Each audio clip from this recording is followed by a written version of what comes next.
when I hear the word assets, because I don't have actual dollars in savings or anything, I think about my fixed assets, my laptops, my computer, my flat screen televisions, because I don't have a lot of money in the bank. So when I think of the word assets, I think of my fixed assets.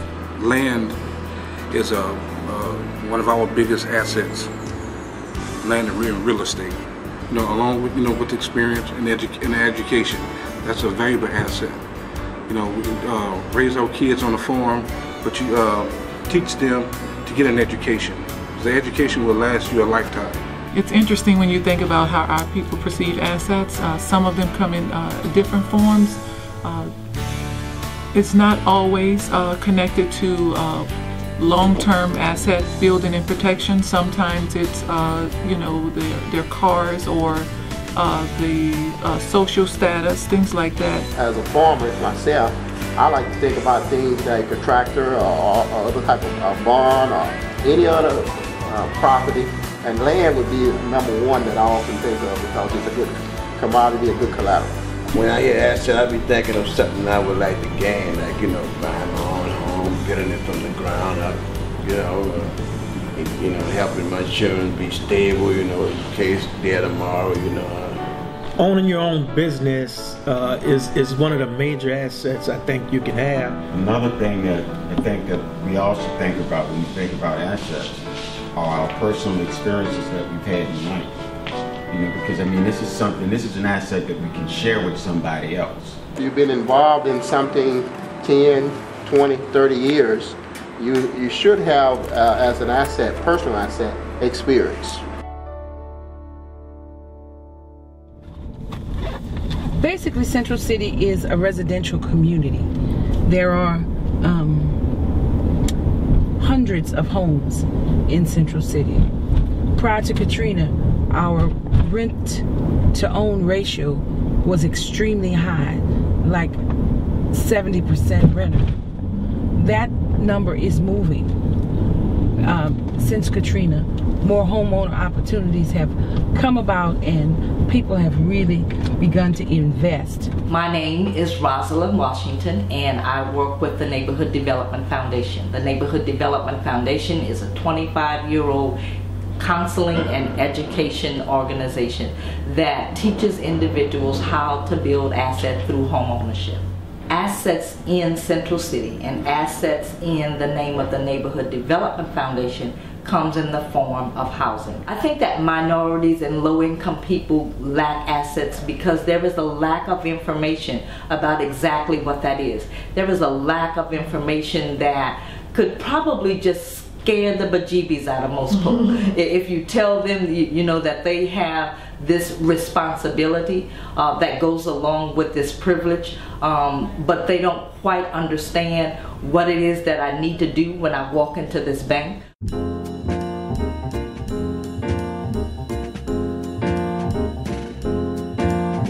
If you have decent credit, you have to have credit. You have to pay your student loans.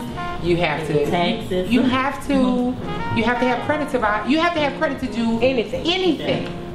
They taking away the grants, student loans and stuff like that. The food stamps, the health care and stuff like that. So when all this is not there 5 to 10 years from now, what do we have to fall on? So it's about home ownership for us. We know that that is the one asset builder that low wealth people can achieve easily, and we want to make sure that everybody gets an opportunity should they desire. I'm a single mother. I would like to be able to provide for my son and not have to push him toward basketball and football or something like that to make it on a university level. So that I would like to be a homeowner. I would like to find a position that's paying me what I think that I should be making.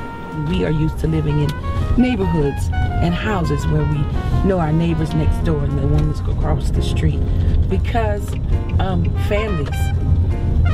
families live for generations. in Central City? Yes, we have lots of folks that come through the door. We don't say that everybody should become a homeowner, but we believe that everybody should have the opportunity to make the decision. But it's going to take a lot of discipline. And that's the start. I started one project with a garden that's making hot sauce. I don't know if you guys heard of the St. Thomas Salt Pepper hot sauce.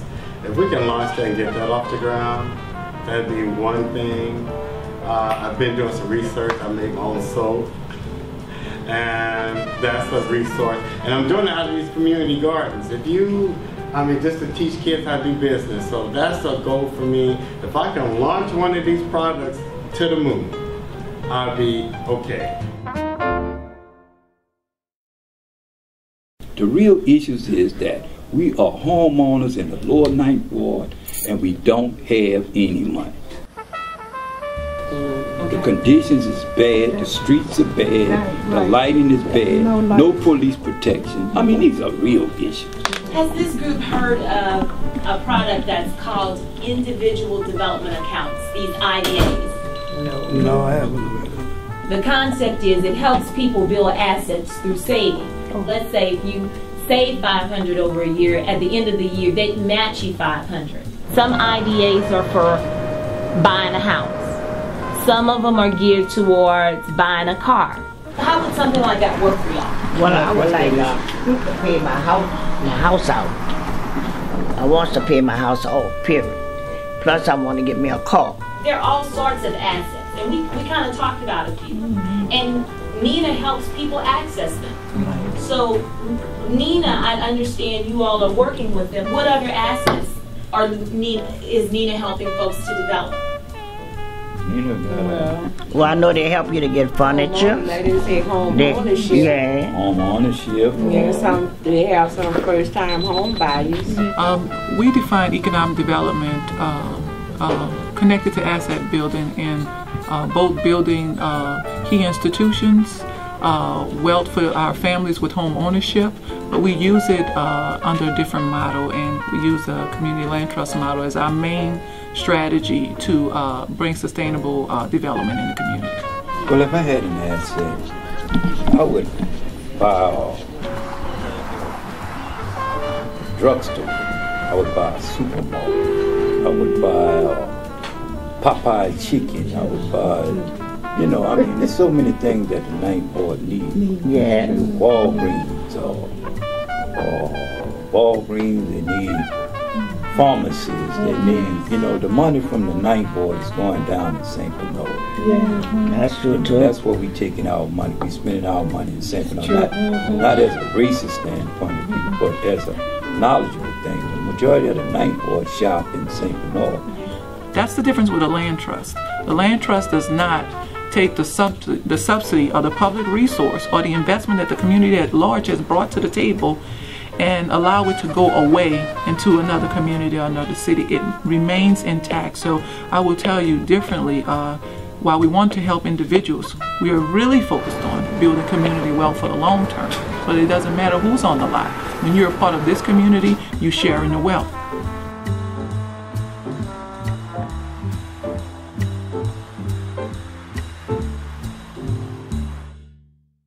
Are there any assets that would really change your position, or assets that you would want to secure? Land. My name is Anatole Ford Jr. Occupation, I'm a pastor, contractor, and a cattle raiser. I live in Hickory Hill, resident here in Louisiana. So I know this land, I know the community, I know the layout, I know the people very well.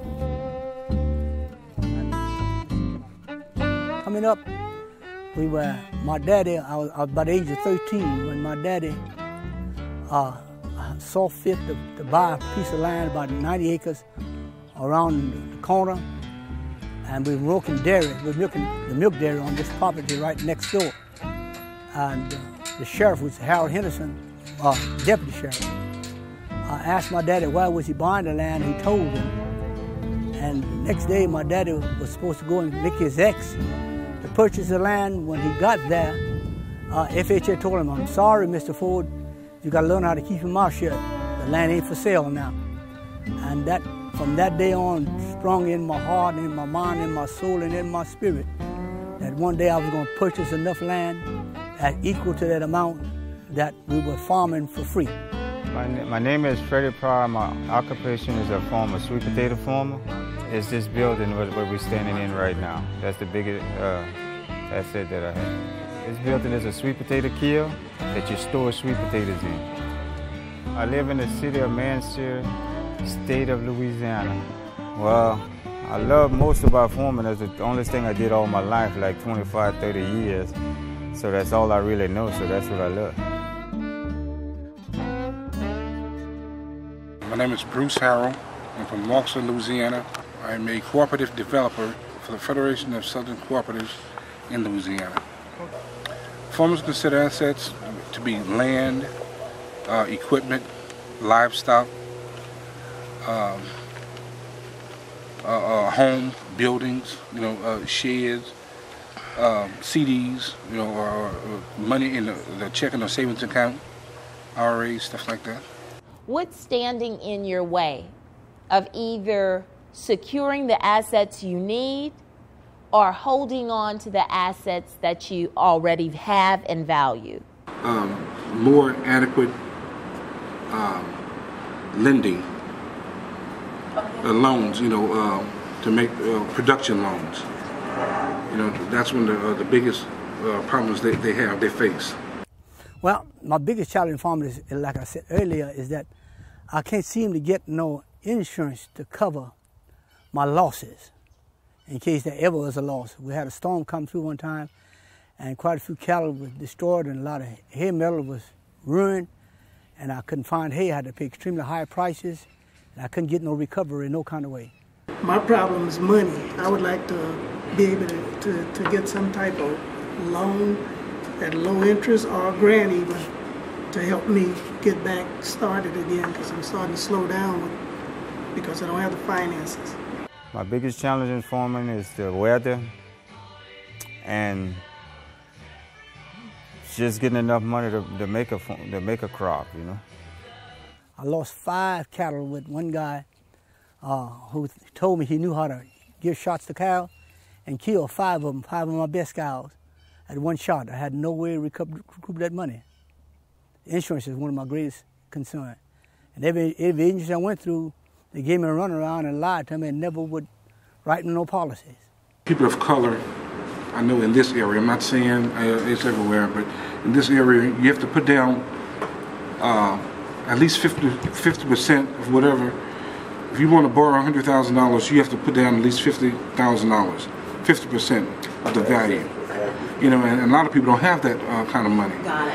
And when you see this white person, a guy, male, female, whomever, and you seem to be in your same situation, and they're, buying homes or buying equipment, or they're farming more land, and you're turned down, you're denied. So the playing field is not equal. I know the money is there. It's knowing how to go through the proper channels to get the paperwork done and gain access to this money. Because I had a situation for 3 years. I go down there and they keep turning me down even for any kind of loan. And then I asked them about a grant.